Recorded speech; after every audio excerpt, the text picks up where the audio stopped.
Hello అందరికీ. So చాలామంది morning time మనం యూట్యూబ్ షార్ట్స్ కానీ యూట్యూబ్ వీడియోస్ కానీ అప్లోడ్ చేస్తే మంచి వ్యూస్ వస్తాయి అని అనుకుంటారు.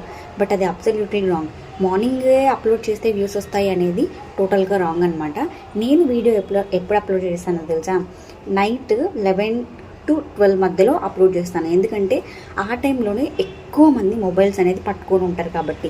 అండ్ మనం ఎటువంటి కంటెంట్ చేస్తున్నాం అనే దాని మీద కూడా ఆధారపడి ఉంటుంది. కొంతమంది పిల్లలకి సంబంధించిన కంటెంట్ చేస్తుంటారు. సో పిల్లలకి సంబంధించిన కంటెంట్ చేస్తున్నప్పుడు మీరు 3కి కానివ్వండి, లేదా మార్నింగ్ 7 to 8 మధ్యలో కానివ్వండి, ఈవినింగ్ 6 to 7 లోపల కానివ్వండి అప్లోడ్ చేయాలి. లేదా మీరు మామూలుగా పిల్లలకి సంబంధించింది కాదు, నార్మల్గా చేస్తున్నారు అని అనుకుంటే ఎర్లీ మార్నింగ్ కానీ లేదంటే 11 to 12 లోపల కానీ చేస్తే చాలా మంచిది. ఎందుకంటే ఎక్కువ మంది మొబైల్స్ పట్టుకునే టైంలో మనం వీడియో కనుక చేస్తే మనకి యూట్యూబ్ రికమెండ్ చేయడానికైనా మన వీడియోస్ నోటిఫికేషన్ వెళ్ళడానికైనా ఛాన్స్ ఉంటుంది.